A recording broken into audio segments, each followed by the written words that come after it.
Good evening, everyone, and welcome to this hastily planned and executed ambush Saturday night TED Excellence stream. Golly gee whiz, Scribe, why do you do this to us? Why don't you plan these things ahead? Well, here's the thing, and this is also an explanation for why there will be no Sunday stream tomorrow morning. I am the unfortunate recipient of work stuff that is going to probably take up most of my morning tomorrow, Sunday morning, and consequently, I will not be able to do a Sunday broadcast because of other obligations. And so, because of that, I felt it was only incumbent upon me to provide some kind of entertainment for those of you out there that appreciate this kind of thing, and to do something a little extra special in both, apology and for also having something to keep my mind occupied outside of work, which has been most of my day today and will be as again tomorrow probably. So I decided to do a TEDx. This is a TEDx. This was the runner-up for this week's TED Excellence. And one, I'll give a shout out here. Jamie Melquist was very curious for me to do. But yes, the how not to offend or what to do if you offend someone became just edged out just slightly. But fortunately, I had this as a backup for a rainy day, and I'll tell you what, as far as things are concerned, it'd be pouring outside. Not literally speaking, but, life-wise. But anyway, with all of that as explanation, a couple things before I forget. First and foremost, tonight's bingo card is B. I just decided, executive decision, to pick the middle card, because why not? So bingo card B. Bingo card links are in the description. What else? Oh, yeah, at the top of the chat box. Finally, for some reason, YouTube has fixed the issue where I couldn't actually pin my own chat messages. So the GoFundMes are at the top of the chat box to our friends Twisted Skipster, James Colley, Grisella, and Angry Illinoisian. Please take a look at those when you have the opportunity. Donate if you are able, but if you're not, either way, please do share those out on social media. It is appreciated. And before I get into tonight's topic, who's joining me on this surprise, not planned ambush stream, which I very much appreciate those of you that have been able to, and I apologize for not further warning, but here we are. Ostsan, good evening. Rotten Corpse, good evening. Zero the Hero 909, good evening. Zan Wild, good evening. Blakester, good evening. Ercole DeStefano, good evening.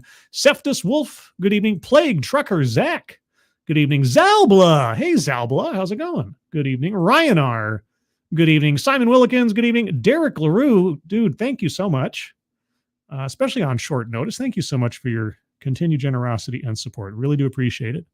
Hope you're having a good Saturday night. Granted that it's Saturday where you are. I've been dealing, well, not dealing with sounds like I've been tolerating it or something. I've been trying to schedule people from around the world for certain things in the last few days. And so it's like, I just assume if it's Saturday here, it must be Saturday where you are. It could be Sunday. It could be Friday. I don't know. But either way, hope you're having a good evening or morning or whatever. Anyway, Corey Suzuki, good evening. Ebony Williams, good evening. Okie Native, good evening. Jam, good evening. Keeverdam, good evening. Donkey Punch Bandit, because if you're going to steal something, you might as well steal some donkey punches. Okay, I don't even know what that was. Anyway, who else is here? A Shady Grin, good evening. And I think that is everyone. If I missed you, if you're lurking, if you're in the future, good evening. All right, so tonight on this special TED Excellence, we have for us, Unlearning Your Personality is Key to Success. And no, I did not leave out the in that title. There was no the there. The with not the there. So it's just unlearning your personality is key to success. So I don't know what that means. I really don't. I mean, I'm trying to imagine for a second, like, okay, maybe it's something like I have to learn to divest myself of my ego, right, in order to find pathways to success. Right. I have to leave certain elements of myself at the door in order to grasp all the opportunities or something. I don't know. That's the best guess I can come up with, because I don't know why my personality is so terrible that I don't know. Do I have a personality?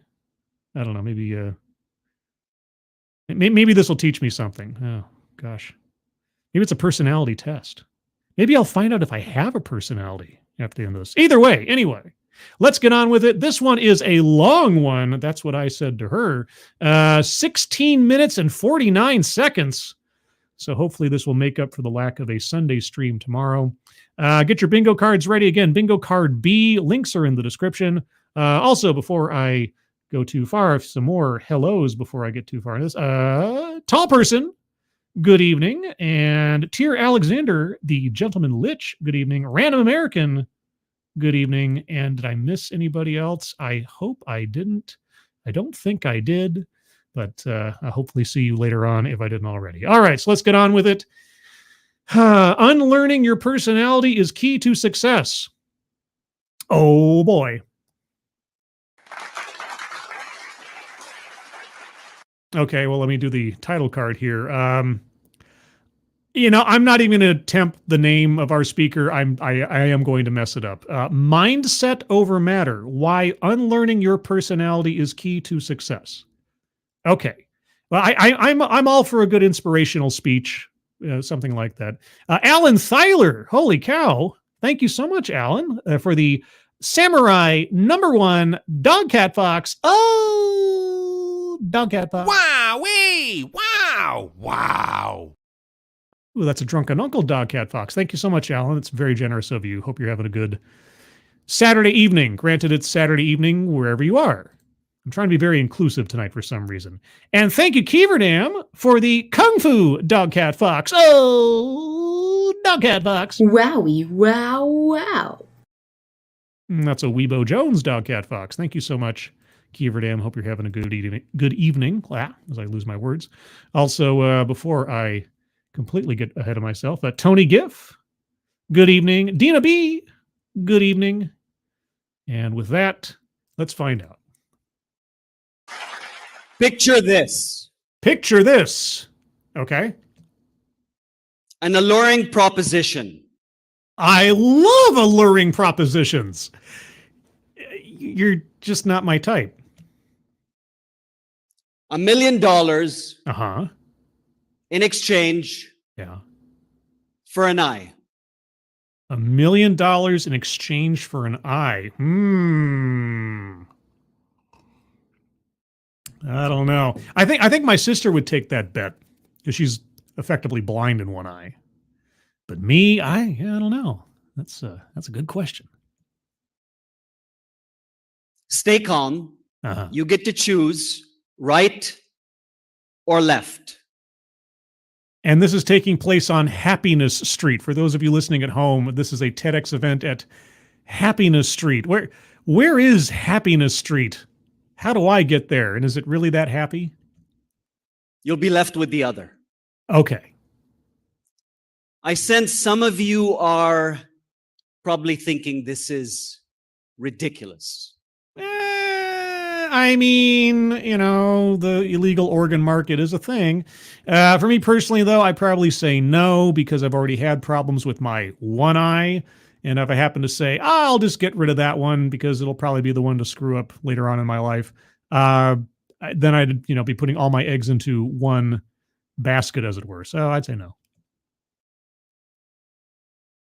But here's the twist. Oh, wait, are you M. Night Shyamalan? I'm going to reveal to you a subtle, equally profound compromise that you make unknowingly every single day. Every single day, unknowingly. Oh my gosh. All right, before he gives us his grand revelation, let's take a look at the bingo card and remind ourselves what we are listening for.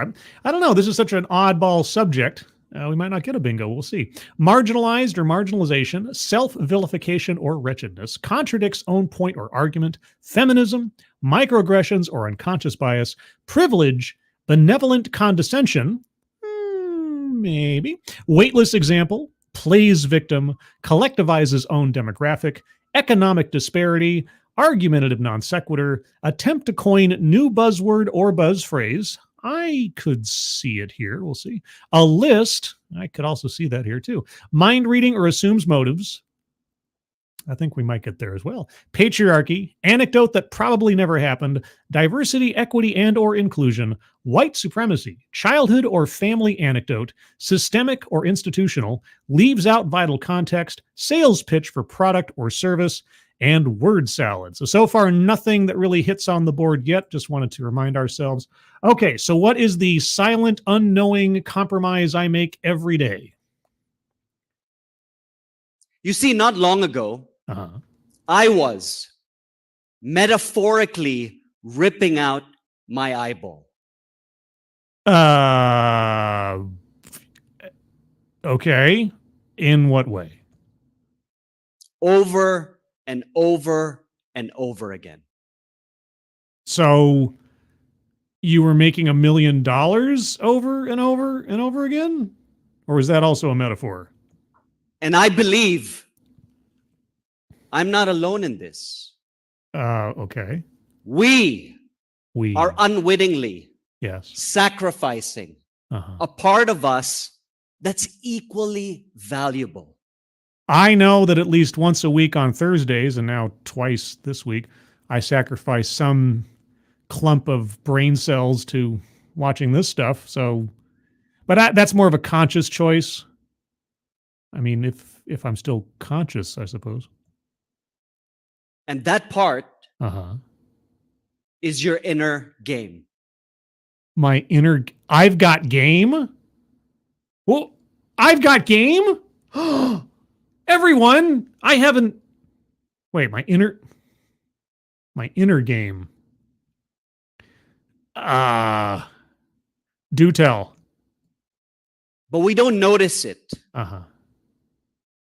Because it's not as dramatic as self-mutilation.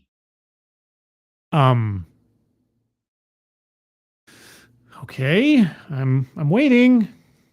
My blind spot was even more pronounced. Okay. Because on the surface, it seemed like I was flourishing. Okay. You know, your whole metaphor. Okay, you're talking in far too many abstracts here. I have no idea what you're talking about. It feels like we're right on the cusp of something concrete every time you pause, but we're just not getting there. Happiness Street has far too many potholes. Can you fill them in, please? I achieved success in the way I was taught to define it, which was within a very narrow confine of conventional norm. Okay. While I had all the hallmarks of success. Could you name a few? Could you give us something specific, please? There was an unexpected irony lurking within. That I don't even know at this point. I suddenly Alanis Morissette is singing in my ears. In the pursuit of what I perceived as outer game victories. Outer game victories. It was coming at the cost of my inner game. Okay, so I'm going to go back to an anecdote of my own from long, long ago, a professor of mine in college, and he told a little story about he reconnected with a college buddy of his 10 or 12 years after they'd last talked to each other. And he went to this guy's place, and he had, like, you know, the McMansion, and he had the white picket fence, and he had a beautiful wife, and he had 2 kids, and seemed to be doing great. A great car in the garage and everything. And they go and have lunch, and they have a great time. And then after lunch, they're sitting on the porch on the back of the house, and they're having a beer together. And my professor turns to his old friend and says, "Are you happy?" And the old friend kind of gets contemplative for a moment. It gets kind of hesitant and says, "Well, I mean, I'm not sad. I have all these things, and I think I'm doing okay." And my professor came to some personal, revelation that there's a vast difference between finite goals and infinite goals. Finite goals are, I want that house, I want that car, I want that situation, I want that job. Infinite goals are the goals of self, right? The goals of better understanding of oneself, of personal development and evolution, and so on and so forth. Is that somehow what our speaker is talking about? Focusing too much on the temporal wants, needs, and desires, and ignoring your internal needs and desires? I'm trying here. I'm really trying here, guys. Unbeknownst to me, I was trapped in a prison where I couldn't see the bars. Stop talking in abstracts. I was blind to its confinements. I had acquired a limiting belief that led me to believe that outer world victories was going to bring me a feeling of contentment and wholeness. Right. You put faith into material gain versus internal evolution. That is that what you've taken 3 minutes to get to? Within. Yeah. This distorted my perception and held me captive. While I was physically present, there was an emotional distance that was created between me and my family. Okay, you know what? I'm going to take that as a family anecdote, or the beginning of one. I need something here because so far I've been trying to find purchase on Ether, and it just isn't working. So I'm going to circle childhood or family anecdote. And just as a reminder, if you have any arguments for squares to be circled as the show goes on, and I don't happen to see them in the chat at the time, hold on to them because there will be time at the end to go over them all together as a group. This neglect triggered a downward spiral in my inner game. How? What are you talking about? What do you do for a living? How did you distract yourself from your family versus temporal gain or whatever? Please. But what is the inner game? Let's define it. Okay, the inner game is the lens that you use to see your relationships, your career, your health. It's the lens that you use to see your world. My inner game is the lens I use to see my world. Still awfully abstract, but okay, it's more defined than anything you've said so far. And that lens is shaped by how you think, how you act, and how you feel. Yes, my worldview and perspective on things is created entirely by my brain, by my behavior, and by my past experiences plus emotion. Okay, yes. That lens is shaped by the conversation that you're having with yourself in the privacy of your own mind. Yes. And that conversation can be a really empowering voice. It can sound something like, Darren, you're a great leader. Well, I mean, depends on what your ego status is. In my case, it's a voice that says, why bother? You're not good enough. Most of the time. Darren, you're a great parent. Darren, your team, they love you. Darren, you really need to explain yourself more clearly. Conversely, yes, it can sound like an incessant chatter. Okay, you know, I don't want to circle benevolent condescension, but I mean, I got to stop and I got to remind myself. And again, for those of you that have watched my channel for some time, you'll already know this. I think back to an episode of Lords of the Night where Sinatra Says was on. And Sinatra Says is a very wise man. And I was reading an article from Harry Enton, which sounds like some kind of, personal grooming disease or something. But no, Harry Enton, Chris Celiza's personal Igor. And Harry Enton wrote an article about politics and Donald Trump and everything. And I was reading it, and it was the most bottom basement, just absolute, politics 101 kind of article that I felt stupid reading it. And I was flabbergasted by just how simplistic the information was being provided to us. But then Sinatra says, like a memento mori, had to pull me back to reality and say, well, this makes perfect sense as an article for someone who has absolutely no knowledge of politics. And so I thought to myself, you know what? You're right. I'm being a snob. So maybe this introduction to what I can only assume is some kind of motivational speech is very simplistic because maybe some people just don't consider or ponder themselves in this way. I guess that could be it. I'm trying to give the benefit of the doubt here. Thank you, Maladjusted Quest. Welcome to the cult of TEDx.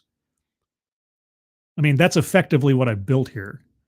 I have a weekly gathering of people to witness with me a TEDx of one form or another. So yes, welcome to the cult.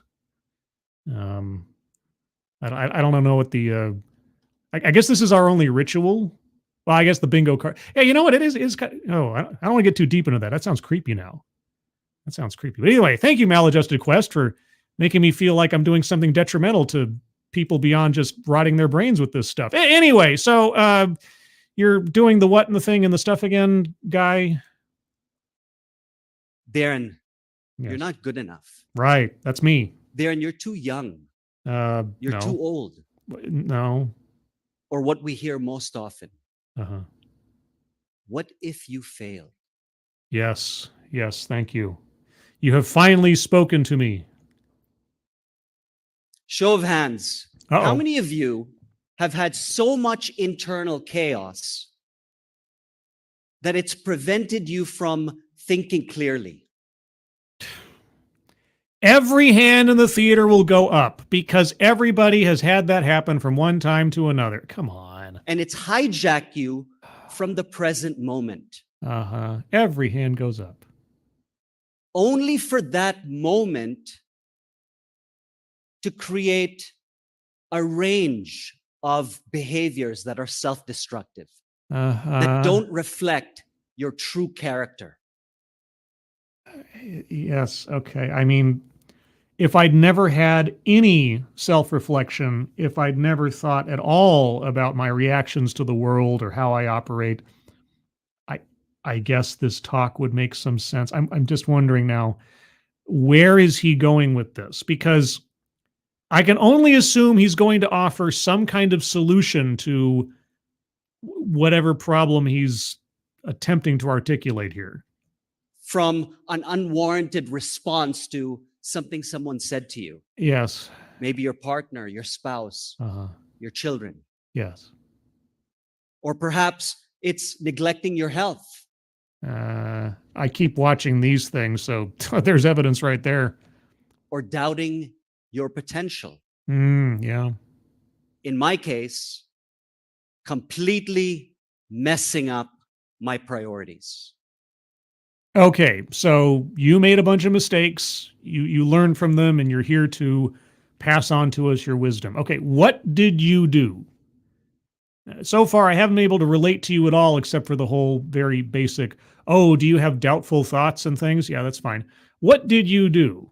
Give us the nitty-gritty of your own mistakes and how you've learned from them and pulled yourself back from the abyss and how you made redress to your family as a result. That'd be a good start. A personal anecdote as example for what you're talking about. I was in that situation. Yes. Several years into my entrepreneurial journey, I was running multiple businesses. Wow. And I did not know how to say no. Okay. And so when your family said, please spend more time with us, you didn't know how to say no? I was overwhelmed. I was stressed. I was anxious. No. What does that mean? What do you mean you didn't know how to say no? How did that manifest itself in your life in such a way that it interfered with your connection to your family? You have to give us some details. You cannot use yourself as the primary example of your presentation and not get more specific. You ran several businesses. You couldn't say no. And what does that mean? And I could feel it deep in the pit of my stomach. Right. I was deeply stuck. I was hitting rock bottom. How? In what way were you hitting rock? Come on, dude. I was worrying about things that were out of my control. As most people do. And by virtue, yeah, it impacted my priorities. You don't say. I was at a crossroads. So you won't be lonely. See you at the crossroads. So you won't be lonely. And I'm going to miss everybody. And I'm going to miss everybody. Oh. I don't know where that came from. I remember this moment. I was at a crossroads and I had to make a high stakes decision. What was the decision? Please. Between being with my wife, Jasmine, who at that point was 9 months pregnant. Oh, well, that would have, I think I know what my priority would have been, but okay, what were you split between? Or Or? Jumping on a plane to chase a business deal. Okay. And which did you choose? Is this where you couldn't say no? I got a call from a client. Yes. Darren, yes. We need you to come to Derry. Derry? Like where it lives? For those of you who are not aware, Derry is a small town in Ireland, 8,000 kilometers away from where we lived in Dubai. Oh, that Derry. All right. I quickly looked at the calendar. Jasmine wasn't due for another 3 weeks. Well, that's a fairly safe zone of time for a quick business trip. Although 3 weeks seemed like an eternity, I had two voices in my head. The first voice, yes. Darren, opportunity doesn't knock twice, buddy. It does, actually. If you said to the guy, well, my wife is expecting, so can we schedule for next month? I mean, did it have to be then? You couldn't do a Zoom call? You had to be in person? I have absolutely no idea why a plane trip was necessary here, because you haven't told us what kind of business you're in or why a face-to-face is necessary. But okay, for the sake of argument, you had to get on a plane. You had no other option. Go ahead. Seize the moment. Yes. Carpe this diem. is what you need to do yes. to be successful. Yes.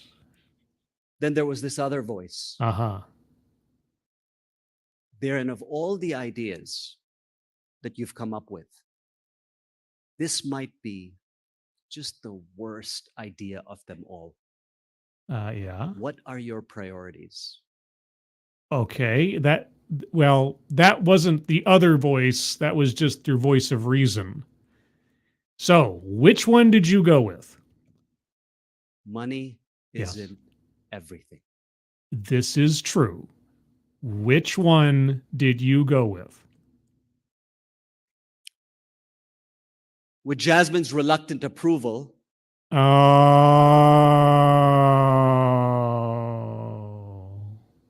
jumped on that plane. I was going to chase that business deal. Okay. The trip was going to be short and sweet. 4 days, 96 hours to be precise. Oh, well, I'm glad you're finally being precise about something. I'm still curious as to know why the business meeting had to take place in person.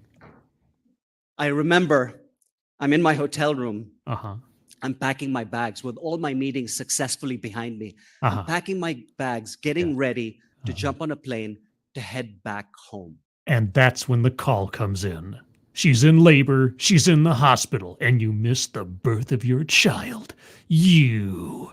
I did it. Yeah. When the phone rang, It's Jasmine. Mm-hmm. Hello? Her voice quacked.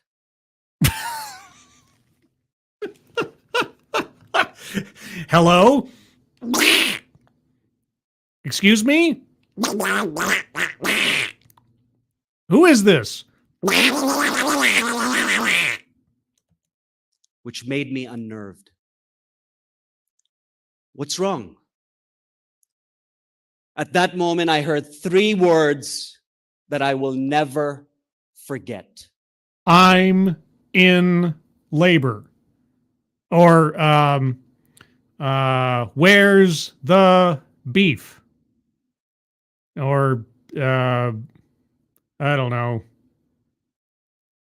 Less filling, tastes great. That's 4 words. Never mind.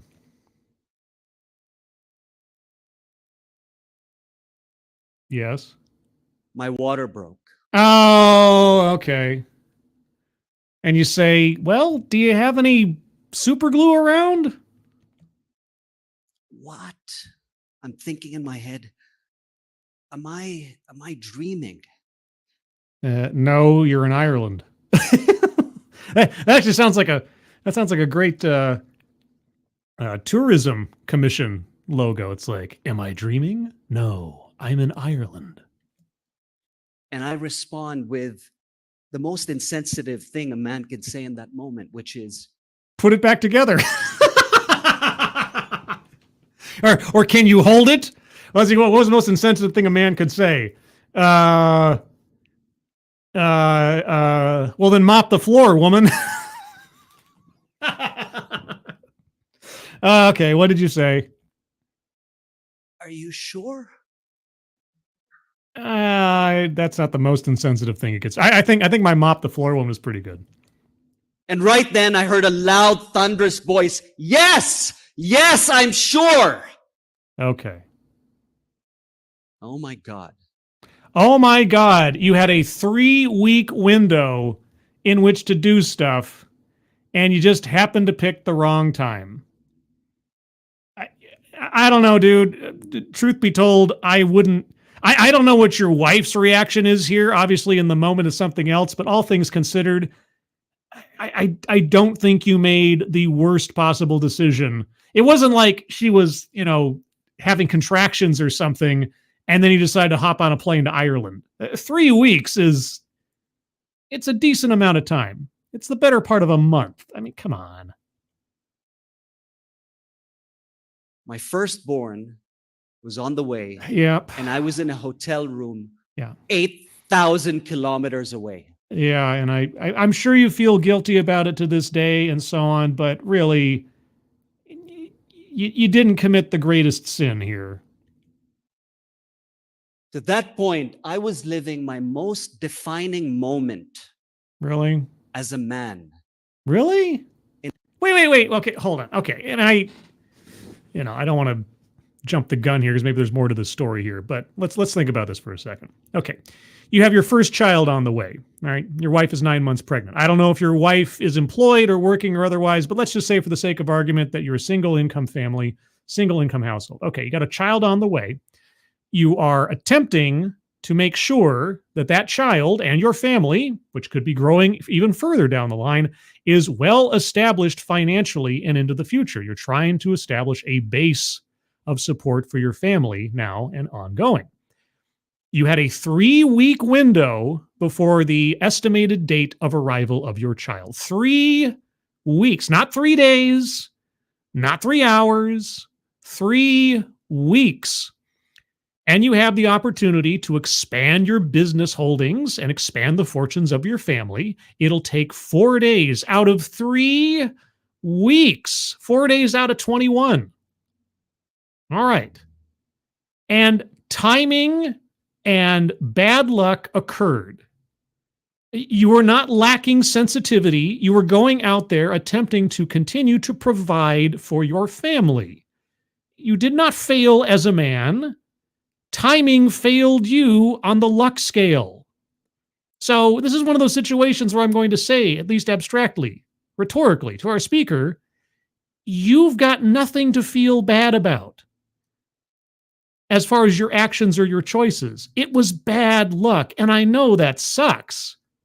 I know that doesn't make it any better as far as like not being there for your wife and child, but you are, as far as I'm concerned, as long as all these facts are true, you are held blameless in regards to your decisions leading to this situation. It's not your fault. In a way, I could have never, ever imagined. Yeah. I'm still on the phone, and I could hear the doctor say, push, push. Oh, she's already at the hospital? Wait, so her water broke and she's already at the hospital, and then she calls you. Well, I mean, I guess, I don't know, it seems a bit out of sorts, but okay. I mean, admittedly, I've never been through, except, by observation's sake, someone's water breaking and then having to get them to the hospital. Hi, Satsu and Squishy, at least in absentia. Thank you, Keever Dam. Self-vilification. Oh, I hadn't thought that. That is a good one. Yes. Okay. Yes. Self-vilification or wretchedness. That is a good point. I was so caught up in being understanding and supportive of our speaker, which is a rare thing to begin with on a TEDx, that I sort of forgot the plot here a little bit. So circling that. So on the board so far, just as a reminder, we have self-vilification or wretchedness, free space, and childhood or family anecdote. I want to circle leaves out vital context for why he needed to be on a plane, but I'll evaluate that as we go. I'm listening to the birth of my firstborn. Yes. On the phone. Mm-hmm. Then I hear the doctor say, Uh-oh. It's a boy. Okay. For a second, I thought he's going to go like, damn it. Tears started rolling down my eyes. Sure.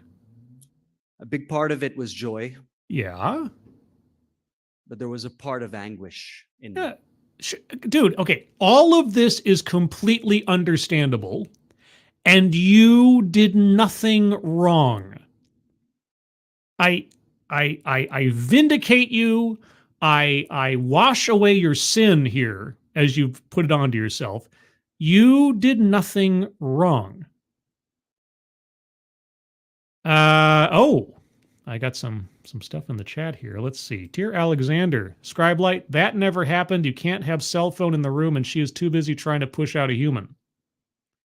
Ooh. Oh. And Assassin the Gray says, when she just said her water broke. Yeah, if she was in the hospital, you'd think that'd be the first thing she'd say. It's like, I'm at the hospital.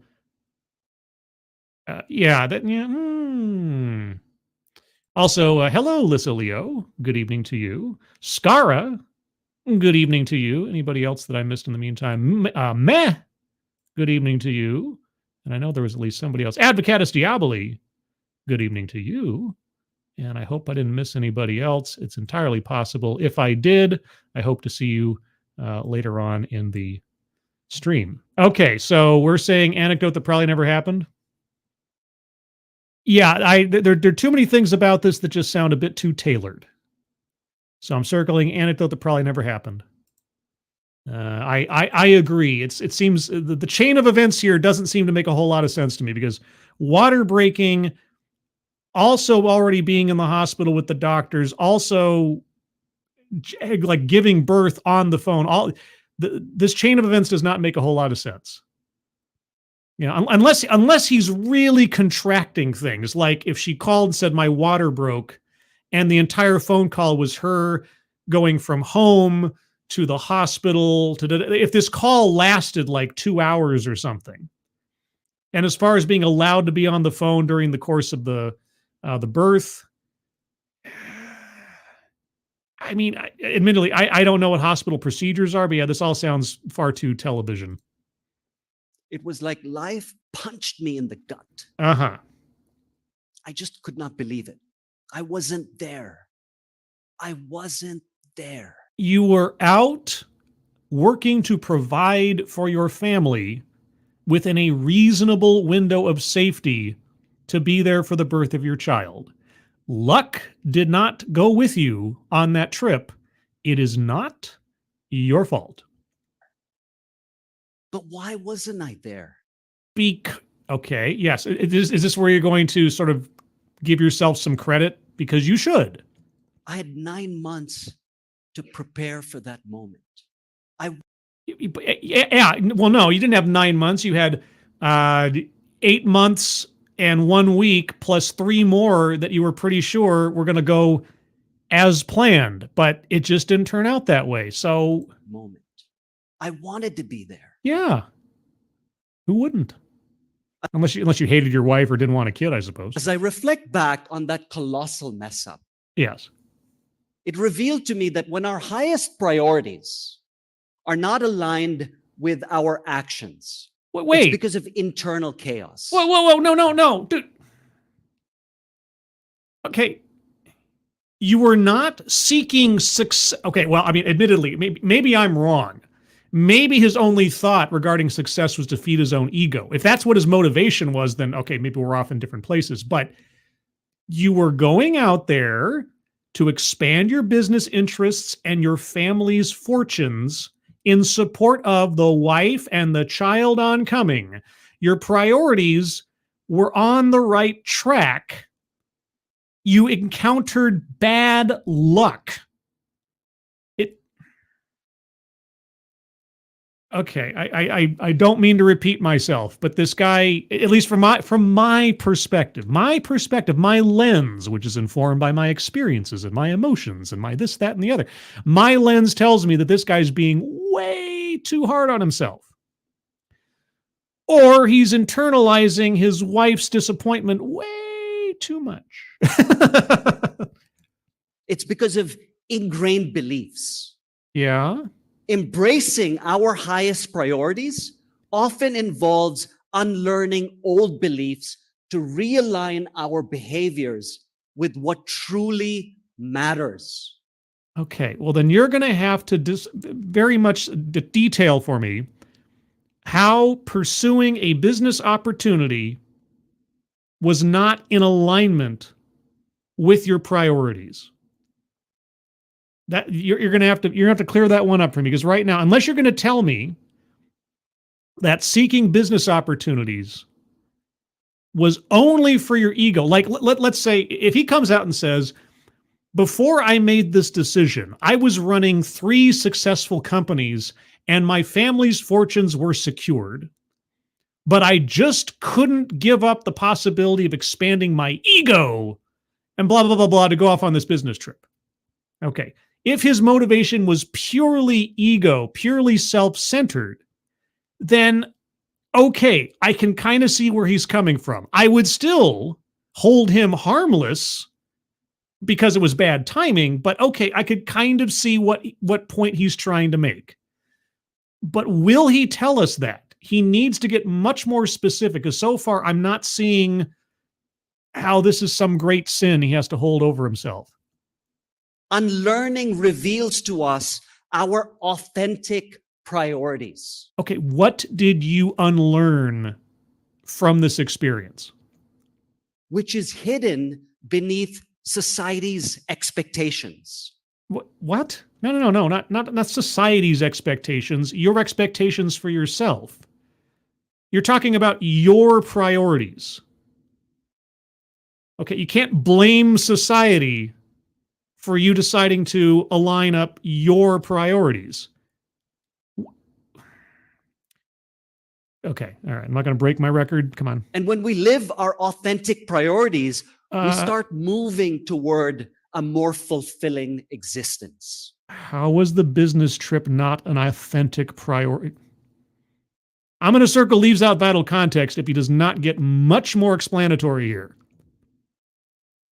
I thought, yes, jumping on that plane was going to help me be more successful. Yeah, and to what end is that success?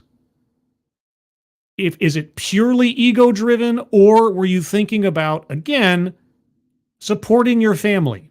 But the reality is that it hurt my inner game. No, it didn't. What? How? That's when I realized that I had reality backwards. Okay. The difference that makes all the difference is your inner game. I pause both for the sake of YouTube and because I am continually bewildered at the absence of details here. How is getting on that plane not aligned with your priorities? From that moment, I stopped neglecting my inner game. You said inner game was the lens that focuses on yourself, your career, this, that, and the other. How were you neglecting your inner game? I don't know how many different ways I can put this. By embarking on a profound journey of unlearning. How? However, unlearning isn't simply erasing the past. You can't erase the past. It's a purposeful, intentional process. Yes, of deprogramming yourself. Okay. What was the problem and how have you solved it? Of shedding society's conditioning. No, stop it. Stop it. Stop. Okay, you know what? No, stop it. Take responsibility for your own actions. All right. In the scenario you provided, as goofy as the phone call aspect of it was, I will accept, for the sake of argument, that the timing was off. You took a trip. The baby came early. Okay. And you feel bad about not being there for your wife and to see the birth of your child. Okay, fine. Perfectly understandable. Fine. You are held harmless as far as I'm concerned, insofar as the events. You did not cause them. It was bad timing.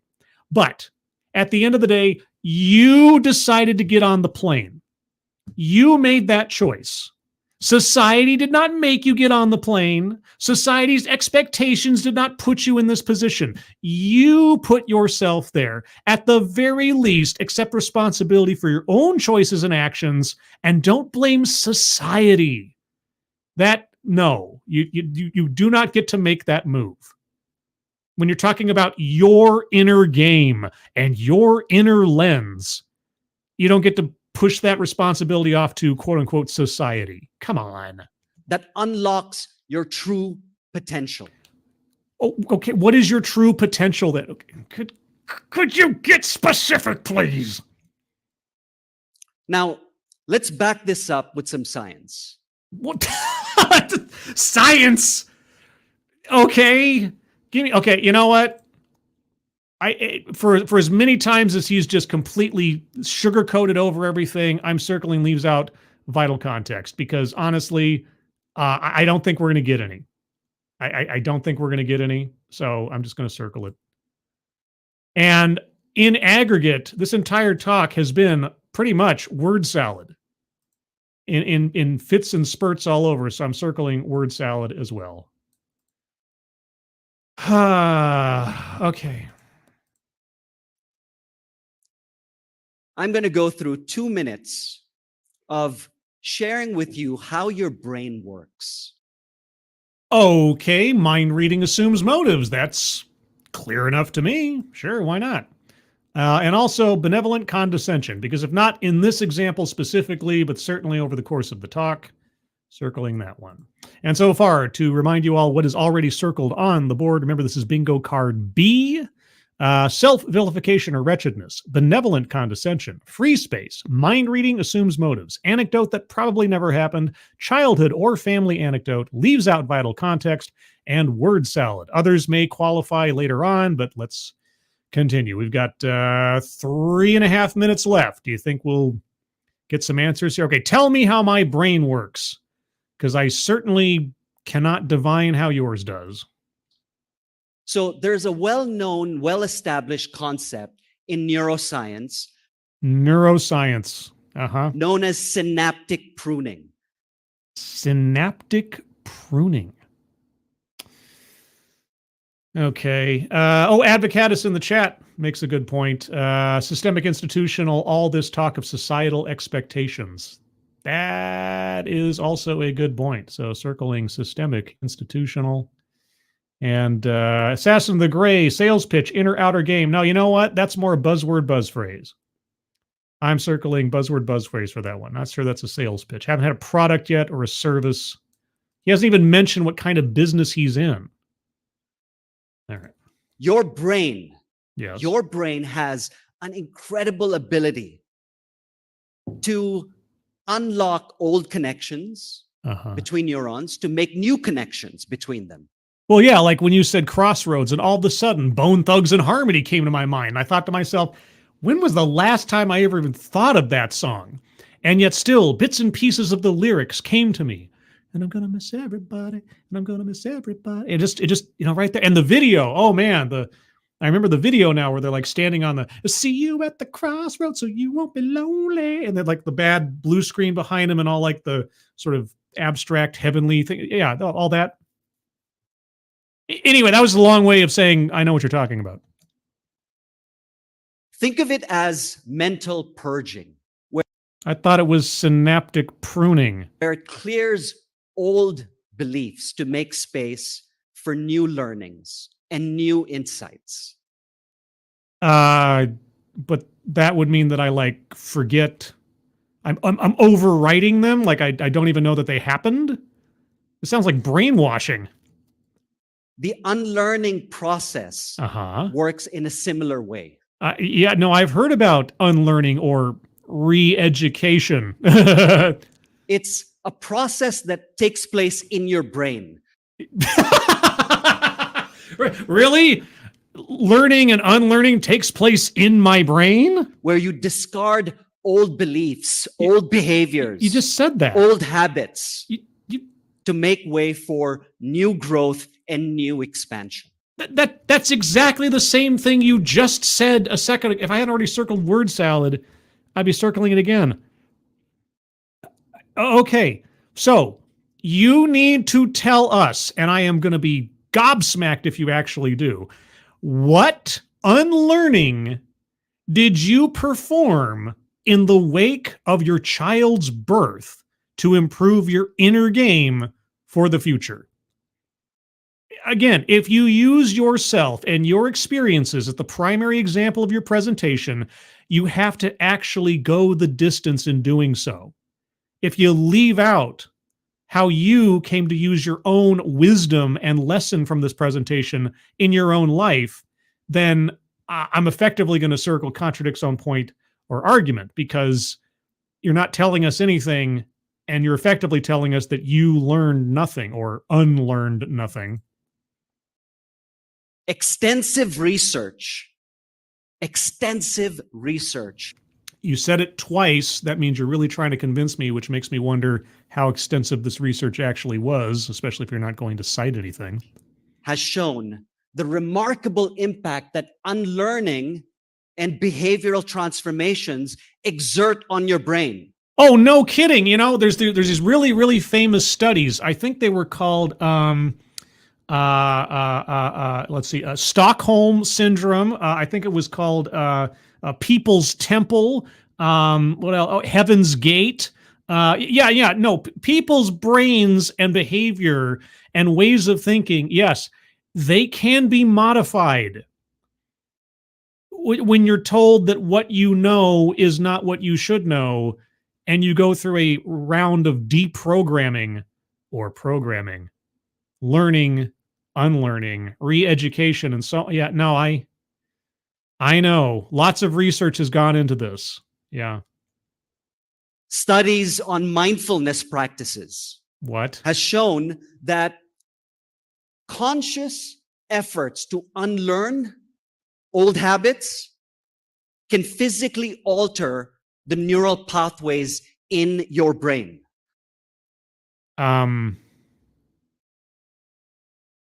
No kidding.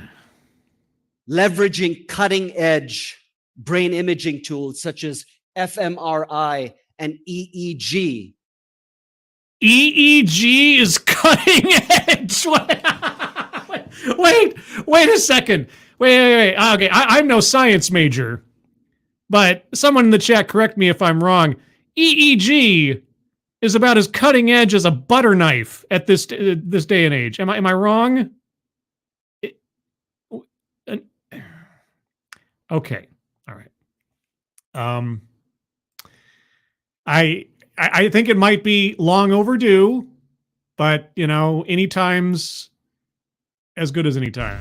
What the fuck are you talking about? What the fuck is this? What the fuck is this? Right? If not for the EEG thing, which is admittedly minor, all things considered, when it comes to a WTF, but also for the constant abstractions, and now this, we went to the crossroads and we took a detour into Crazy Town because we're talking about medical science research stuff when he still hasn't even told us what his lesson from his own experience has been. Like, even if I grant you for a second, and I'll believe you, sure, unlearning something or learning something new changes the synaptic neurological pathways in your brain. Okay, fine, sure, great. What does that have to do with anything you've been talking about?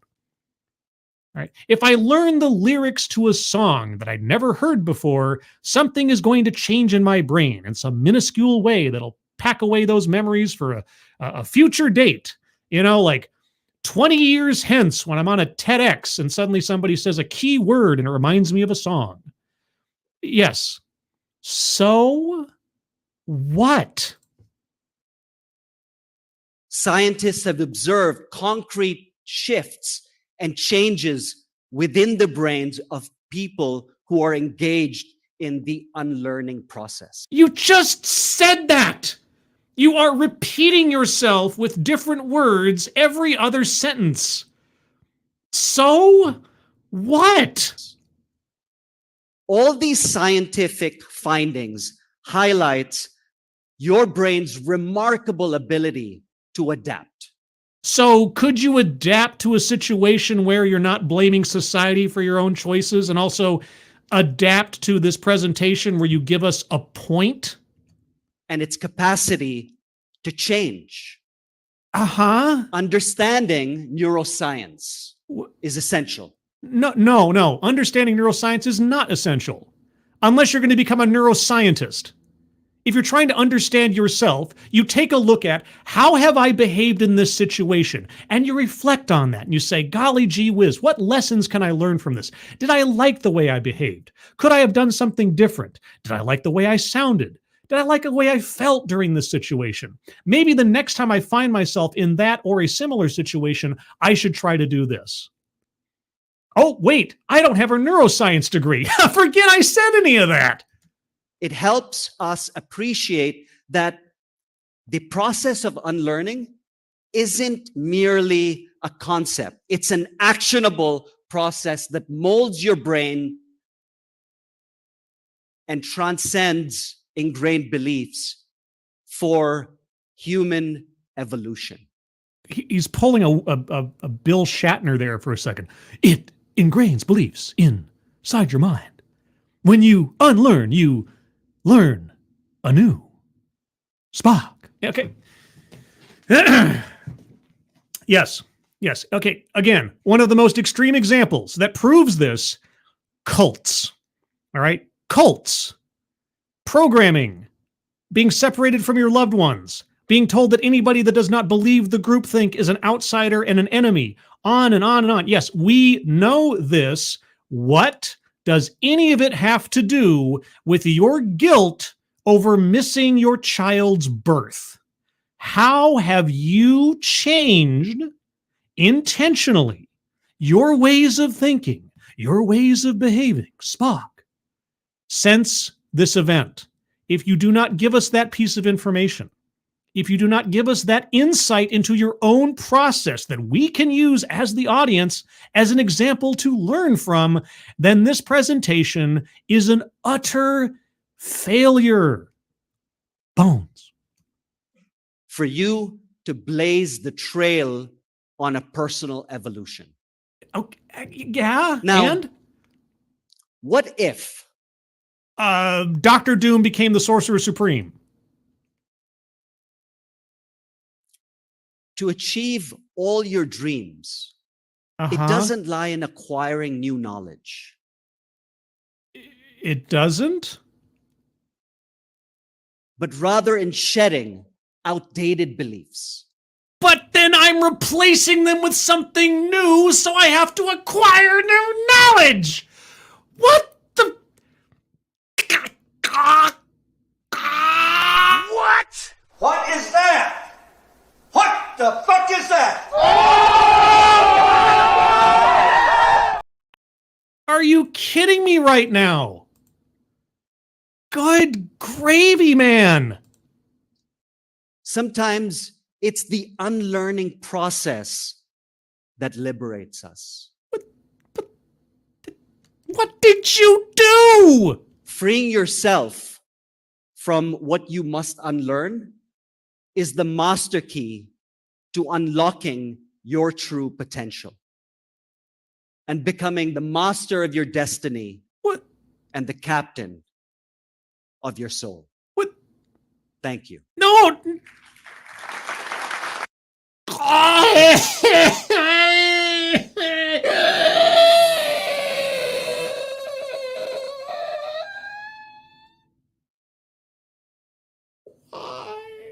Why?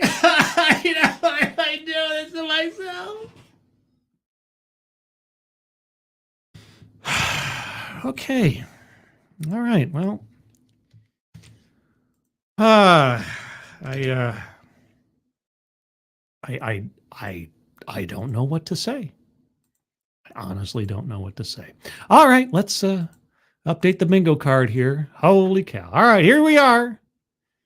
Here we are. I'm going to go over the card one more time by myself, and then I will entertain arguments for squares yet to be circled. Marginalize marginalization. No. Contradicts own point or argument? Yes. Entirely so. There's this grand, either explicit or certainly highly implied promise that we're going to learn something in this thing about how to handle priorities and unlearn and do this, that, and nothing. Nothing. Bupkis, big goose egg, nothing. Thank you, Ms. Tickletrunk, for the happy, smiley, lovely dog cat fox. Oh, dog cat fox. Wowie, wow, wow. And there's a P-Dog Night Dog Cat Fox. Thank you so much, Mr. Tickletrunk. Hope you're having a good evening, as it were. And also, Corey Suzuki, thank you so much as well. He sounds like a supervisor explaining why it was morally correct to kill his wife. Or supervillain. Maybe you mean supervillain. Yeah, supervillain explaining why it's morally correct. I don't... This guy was something else. Something else. Like, he wouldn't get specific about anything for like the first third of his talk. And then he gave a situation that any reasonable person would just chalk it up to bad luck and not like a fault on his part. And then we went off into EEGs or cutting edge science. Just like, what? I mean, okay, again, assuming for the sake of argument and for the benefit of the doubt, this guy feels a lot of guilt for making a choice that resulted in him missing the birth of his child. Okay, I can see that happening, and I could see feeling bad about that for a long time. But granted that he's had some time to reflect on everything that was going on, he has to give himself at least a little bit of an out, right? A reasonable person would at least say, I feel really bad. It was just bad luck. But instead, he's telling us unlearning.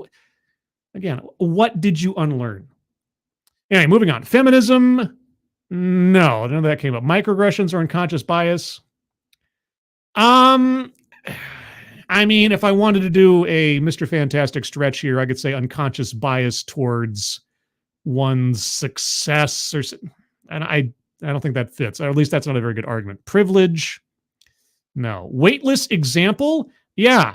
Himself. He never turned around to tell us how his revelation and method did anything to him or how he changed. And so, as a result... Bingo. What? Of course! We have our first bingo. Maybe not the last, but we'll see. Plays victim. Yes, not to double dip too much, but again, he was at the behest of society. He was trying to adhere to society's expectations. Yeah, no. You made your own choices. As far as I'm concerned, they were made in good faith, and it just happened to be bad timing. But all the same, you do not get to abrogate your responsibility for your own choices onto society's expectations. No, it just doesn't work that way. Either you are your own person and you possess autonomy, or you don't. That's the way it works. Holy cats, Alan Thyler. Again, thank you so much for the samurai trophy wielding Dogcat Fox. Oh, Dogcat. Well. Oh, man. It's always a 50-50 toss-up if I'm going to pick that one or the other one. I have two from Tailed Feature, and that one always just cracks me up. Thank you, Alan Thyler, both for the donation. Very generous, and also for inadvertently giving me a good belly laugh after all that. Okay, moving on. Collectivize his own demographic. No, I don't recall that ever came up. Economic disparity. No, I mean, he talked about his businesses and everything, but he never said something like, I grew up poor, and so I've always had a drive to succeed in business, or so. That didn't come up, so I don't think that works. Argumentative non sequitur. Good golly. I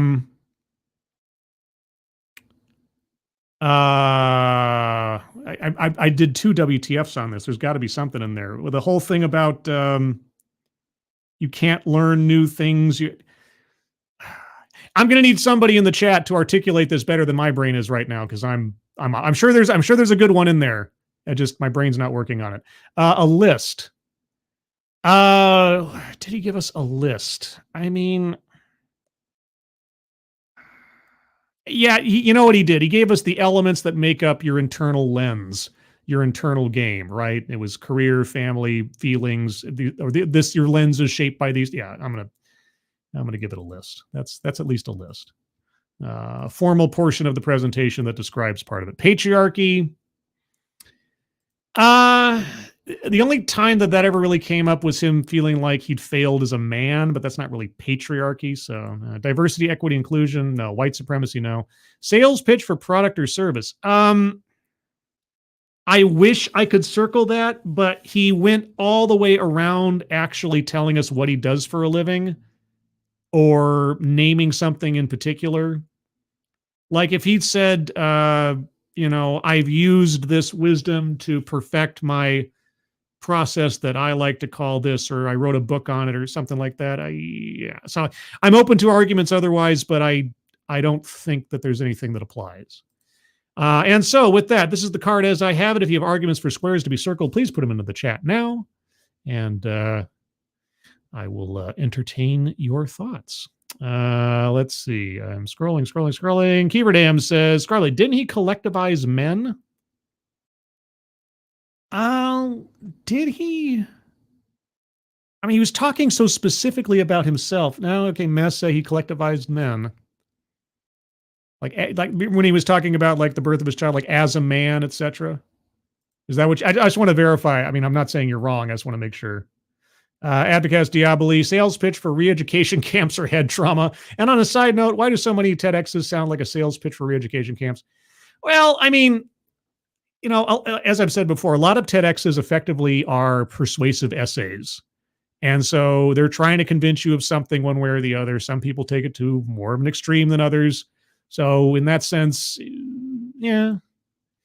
But let's see. Matt, not being at your wife giving birth because of patriarchal indoctrination, you have to unlearn. Ooh, wow. Okay. He didn't say that, though. Unfortunately, he didn't say that. But collectivize his own demographic as far as like the role or responsibility of a man.